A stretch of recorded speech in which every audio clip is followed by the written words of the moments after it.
Bien, os damos la bienvenida de nuevo a nuestro programa 134 de Aprendiendo a Pensar, aquí siempre trayendo partidas de ajedrez donde nos hacen pensar, aprender a pensar, pero usando esta herramienta tan didáctica, tan bonita y a la vez tan entretenida como es el ajedrez, Los diferentes movimientos de cada pieza hace que en nuestra mente pues tengamos que efectuar muchos cálculos y eso nos enseña a pensar, de ahí el nombre, ¿verdad?, de el programa Aprendiendo a Pensar aquí en Doñana Televisión, siempre cada día a la misma hora. Así que bueno, hoy vamos a estar con una partida siguiendo el hilo de la que vimos el día de ayer. Estamos haciendo como un homenaje a las partidas que recibieron premio de belleza en alguna olimpiada de ajedrez. Repetimos que las olimpiadas de ajedrez se celebran desde 1926 cada 2 años hasta día de hoy, ininterrumpidamente, y esta que vamos a ver hoy, que nos ocupa, se celebró en Hamburgo, en Alemania, en 1930. Pues bien, en esta olimpiada destacó un jugador alemán, precisamente, que no llegó a ser gran maestro, no llegó a ser tampoco un jugador de primera fila, al igual que el que vimos ayer, pero que fue digno merecedor del premio de belleza a la mejor partida de aquella olimpiada. Estamos hablando de Richter, concretamente el nombre completo es Kurt Paul Joseph Otto Richter. Pero bueno, nos quedamos simplemente con ese apellido, ¿verdad? Richter nació en 1900, justo en 1900 en Berlín y como hemos dicho no fue un jugador de los mejores de su época. Su mayor logro fue quedar tercero de Europa, eso sí, detrás del que fue el campeón del mundo, Alexander Alekhine, quedó primero, él quedó tercero de Europa, un logro fantástico, pero bueno, no fue uno de los mejores jugadores del mundo. Aún así, consiguió este premio de belleza en esta partida que espero que no os la perdáis, Richter contra Abramasius en Hamburgo 1930.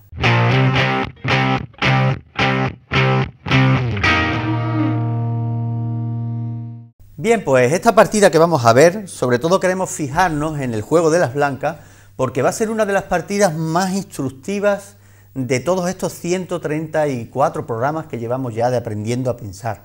¿Por qué digo de las más instructivas? Porque me gusta poner esta partida como la partida más sencilla en la que un jugador enroca por una parte del tablero y el otro jugador por la otra parte del tablero, es decir, lo que llamamos en ajedrez enroques opuestos.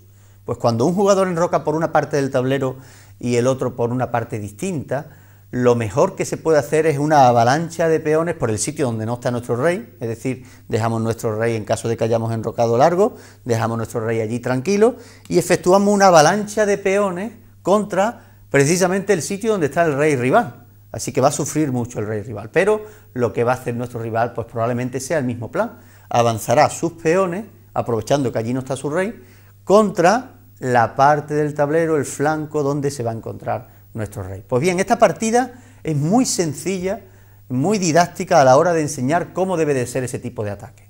Fue muy rápida, la partida duró tan solo 23 jugadas, estamos hablando de que fue en una olimpiada y que se llevó el premio de belleza, así que no os perdáis ninguno de los movimientos de las blancas. Una sencillez brutal a la hora de atacar, lo hacía todo muy sencillo y tan solo en la última parte de la partida es cuando tuvo que calcular un poco y sacrificar las 2 torres para poder dar mate al rey rival. Pero es una partida muy instructiva. Fijaros, empieza la partida con D4. Su rival jugó D5. Son jugadas normales que no vamos a prestar mucha atención. Caballo C3, jugaron las blancas. En aquella época se efectuaba mucho esta jugada, ayer también la vimos. Normalmente hoy en día se aprovecha para coger más centro, lo que sería denominado esto el gambito de dama. Pero jugó caballo C3 y las negras jugaron caballo F6. Las blancas siguieron desarrollándose, jugaron alfil G5 y las negras jugaron E6. Pasan a hacer una cadena de peones y lo que ocurre es que el caballo queda clavado. Lo que pasa es que puede ser momentáneamente, es decir, si ponemos el alfil, pues el caballo ya no tendría que estar ahí perpetuamente porque detrás está una pieza de mucho valor. Pues aquí ya directamente va al ataque Richter. Richter empieza con E4, está amenazando que el peón llegue a E5 y si llega a E5 el caballo pues sería capturado porque detrás hay una pieza de más valor y no puede quitarse de ahí. Así que rápidamente su rival, en este caso Leonard Abramasius, jugó alfil E7, con lo cual ya refuta esta jugada. En caso de E5 el caballo puede saltar sin problema ninguno porque habría un cambio de pieza simplemente, nadie perdería ninguna pieza. Así que alfil E7, hasta aquí todo normal, y Richter jugó alfil por F6. Esto es un cambio de piezas, normal, natural. Es cierto que le deja a las negras la pareja de alfiles, pero lo que pretende las blancas es que no haya mucho espacio para que puedan aprovecharlo. De hecho, fijaros cómo este alfil pues está prácticamente encerrado.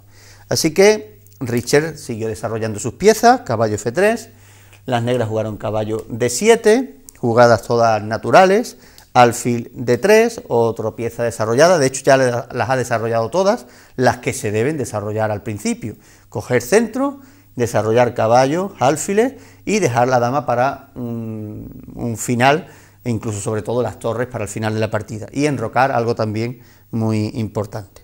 Después de alfil D3, las negras enrocan corto, esto es lo que llamamos enroque corto, ¿eh? Si lo hacen por esta parte, fijaros que hay más distancia, hay 3 casillas por medio, sería denominado enroque largo. Y es lo que van a hacer las blancas. Las negras enrocan corto y automáticamente Richter, este jugador de ataque, que le gustaba pues pasar a tener la iniciativa pronto, lo que decide es enrocar largo. Para ello despeja pues toda esta primera fila, juega dama E2 y las negras, pues viendo quizá que esto se iba a producir, empiezan ya a intentar romper ahí con esa avalancha de peones que hemos dicho, ¿verdad? El rey está aquí seguro, nadie se le ocurriría mover estos peones para que el rey quede mal, pero por esta parte del tablero no hay problema. Mientras que las blancas, que ahora enrocaron, pues sería pues lo mismo, es decir, nos vamos a enrocar y ahora mover estos peones para que nuestro rey quede totalmente descubierto, pero sí moveríamos los del flanco de rey, que podrían llegar a una posición en la que destruirían esta cobertura del rey negro. ¿Y quién lo podría aprovechar? Pues bueno, nos estamos dando cuenta todos, ¿verdad? Las torres. Así que cuando hacemos esa avalancha de peones es para que las piezas mayores, las torres y la dama, pues consigan esas columnas abiertas, que no le molesten los peones para atacar al rey rival. Así que el plan aquí es muy sencillo. Tenemos que hacer avalancha de peones, da igual qué bando seamos, pero por una parte diferente del tablero. Y el primero que llega, pues suele tener éxito. Y aquí las blancas lo hacen de una manera muy simple, muy cómoda, muy sencilla. Fijaros cómo acaban de enrocar y las negras tomaron peón por peón. Bueno, sería un momento quizás para decidir, disculpadme, primero tomaron este peón, ¿de acuerdo? Y tomaron con caballo. Y ahora tomaron este peón, liquidando todo el centro, quizá para aprovechar la pareja de alfiles que hemos dicho que es mejor cuando el centro está totalmente abierto. Y ahora fijaros cómo las blancas, en lugar de concentrarse en intentar recuperar este peón, porque van perdiendo un peón y podrían decir, bueno, voy a quitar el alfil con idea de comer el peón y cuando me coman el alfil, pues comer con torre, ¿no? Porque ahora mismo no se puede y así no voy perdiendo ningún peón. Pues en lugar de eso, no le dio importancia a ese peón de menos que llevan, y eso es lo más útil que se puede hacer, es la primera lección valiosa que extraemos de esta partida, que en lugar de concentrarnos en recuperar ese peón, es mucho más importante llegar con nuestra avalancha de peones antes que lo haga el rival. El rival ya tiene una columna abierta, fijaros, una columna o semiabierta, porque aquí hay un peón, pero no hay peón negro, es decir, que una torre o una dama podrían colocarse aquí y tener ya acceso directo al flanco de dama. Pero todavía las blancas no tienen ninguna columna abierta que puedan aprovechar sus torres o su dama. Así que rápidamente, en lugar de concentrarse en tomar ese peón, lo que hicieron, en este caso Richter, las blancas, fue jugar G4. Empezó la avalancha sin perder nada de tiempo y sin preocuparse en ir perdiendo un peón. Esta es la primera lección valiosa. Hemos dicho que va a ser una de las partidas más instructivas, sobre todo para los aficionados que os gusta seguir este programa para aprender un poquito más de ajedrez. Pues aparte de como aprenderíais mucho más, que es en la escuela deportiva y estáis invitados, todos, seáis adultos, seáis niños, no importa, tenemos desde 5 niños hasta muchísimo, ¿no? Casi 80 años, ¿no? Así que han pasado por nuestras clases personas de todas las edades y allí es donde realmente aprenden más, pero esta es una partida muy instructiva que podríamos estar dándola en esas clases de ajedrez, porque nos enseña cómo hacer esta avalancha muy rápida antes que la haga el rival. Empezó G4 y las negras tienen que buscar refugio a ese alfil, porque fijaros cómo después de esta jugada el alfil tendría que regresar a un sitio que quizá no defiende al rey tan bien como con esta jugada, porque pretendía meterlo aquí. Así que las blancas, en lugar de seguir, trajeron otro peón, H4, y van con los dos peones a la vez a atacar a las piezas rivales. ¿Por qué no G5 directamente? Se podría haber hecho perfectamente. Una vez que el alfil hubiera regresado, ahora tendríamos que traer el peón H. Quizá considera que es más fuerte con el peón aquí todavía, porque al haber avanzado las negras este peón hay un punto de contacto. Fijaros cómo si no mueven ningún peón habría que llegar más lejos, pero al haberlo avanzado hay un punto de contacto bastante cercano en el que ya al chocar los peones se van a abrir columnas para aprovecharla las torres. Así que quizá por ese motivo dejó el peón aquí y jugó H4 de forma directa. ¿Qué hacen las negras? Que se están entreteniendo y no están haciendo ellas lo mismo, sino que se están ocupando en defenderse. Jugaron alfil G7. Y eso es la segunda lección práctica que nos enseña esta partida. En una avalancha de peones, porque haya enroques opuestos, el primero que llega suele ganar. Y el primero que se pone a defenderse suele perder. ¿Por qué? Pues porque al ponerse a defender, olvida totalmente este ataque y todo el juego se concentra en esta parte del tablero, él defendiendo y las blancas atacando. Y es muy difícil así sacar algo productivo. Así que esta es la segunda lección que aprendemos hoy de esta partida. La primera hemos dicho, pues no hacer mucho caso a esta pérdida de un peón e intentar adelantar lo máximo posible. Y la segunda, no pararse a defender a no ser que sea estrictamente necesario y empezar a correr, cosa que no están haciendo las negras. Así que después de esa jugada, alfil G7, fijaros ya dónde están los peones blancos. H5, una jugada magnífica de ataque, ya entrando en contacto con los peones rivales. Las negras no quieren destruir su posición, fijaros como una torre ya avanzaría, podría meterse la otra por detrás, la entrada en H7 sería prácticamente inevitable, así que las negras prefieren no mover eso y juegan torre 8. Torre 8 pues, sirve prácticamente para dos cosas, o bien para traer el caballo a F8 y defender este peón cuando la columna se abra, o bien también, y lo que es más triste, para salir huyendo con el rey cuando las blancas penetren en la posición rival. Así que una triste jugada, torre 8, por no haber empezado la avalancha de peones en aquel flanco antes que las blancas. De hecho, enrocaron las negras antes que las blancas, podían haber empezado, pero se entretuvieron y ahora tienen que estar pagando las consecuencias. Peón por peón hicieron las blancas. Fijaros, después de este cambio de peones, qué columna más importante se ha abierto para la torre blanca. Es cierto que todavía no puede entrar, está bastante defendida, ¿verdad? No hay ninguna casilla donde pueda entrar, pero ya está ahí y lo único que está esperando es que vengan refuerzos, venga alguna pieza más para ayudarle. Después de ese cambio, las blancas jugaron G5 y G5 lo que consigue es 2 puntos de apoyo. Fijaros, qué dos casillas controla para en algún momento dado si un caballo pudiera penetrar aquí, que todavía es bastante difícil, ¿verdad?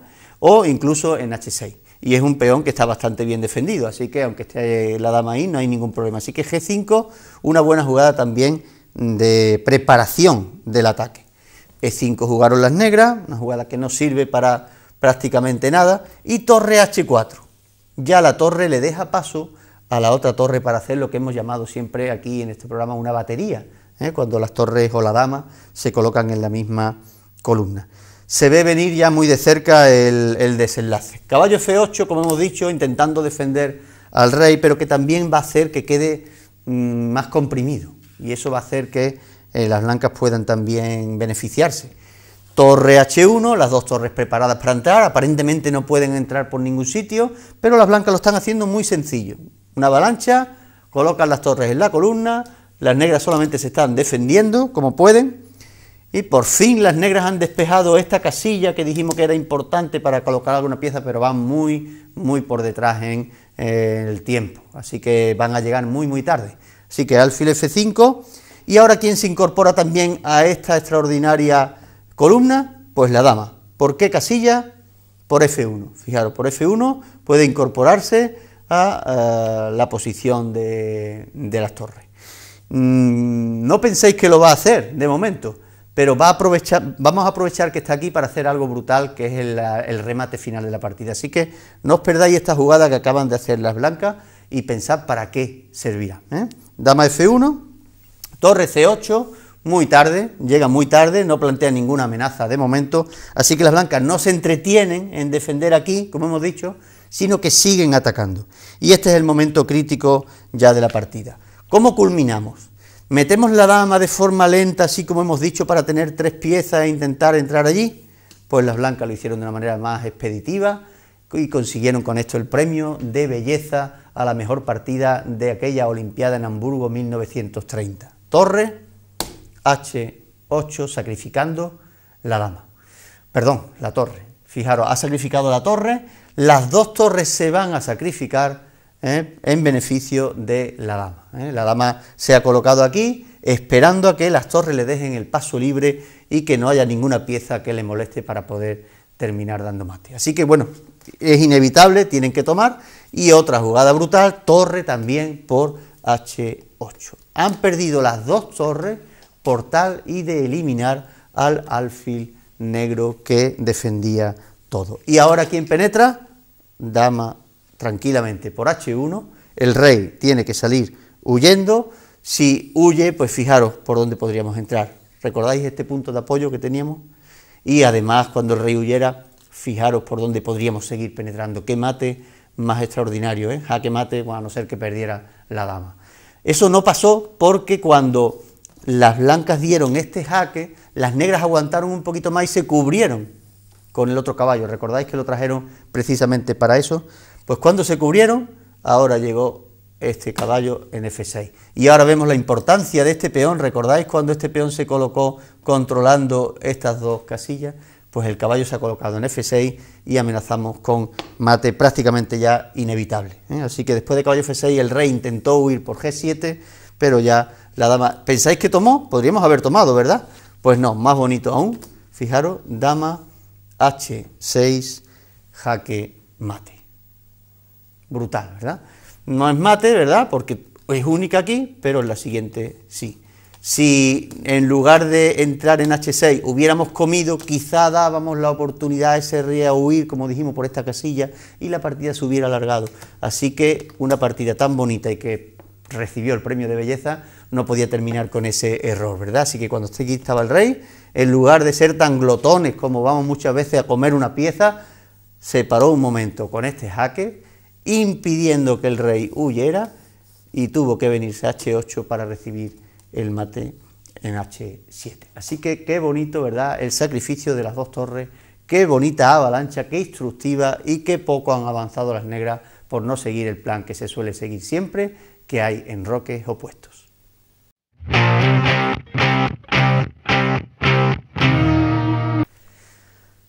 Bien, pues esta ha sido nuestra partida, ¿verdad?, del día de hoy, la número 134, y en esta semana especial que estamos haciendo honor a las partidas que recibieron un premio de belleza en alguna olimpiada de ajedrez. En este caso, esta partida que hemos visto recibió el premio de belleza en la Olimpiada de Hamburgo de 1930. La hizo un jugador de segunda fila, un jugador que era maestro internacional, ni siquiera gran maestro, muy bien, pero un jugador que nos enseña que cualquiera de nosotros, sin llegar a ser de los mejores del mundo, podemos efectuar una creación, una obra de arte tan bonita como esta. Sobre todo, una sencillez a la hora de atacar, muy práctica, pero cuando hubo el momento de calcular, visteis cómo no le temblaron las manos para perder las 2 torres y dejarle paso a la dama. Así que una partida fantástica que nos nutre, nos hace desarrollarnos más en este conocimiento tan profundo que estamos haciendo en este programa sobre el ajedrez. Llevamos 134 y los que nos seguís,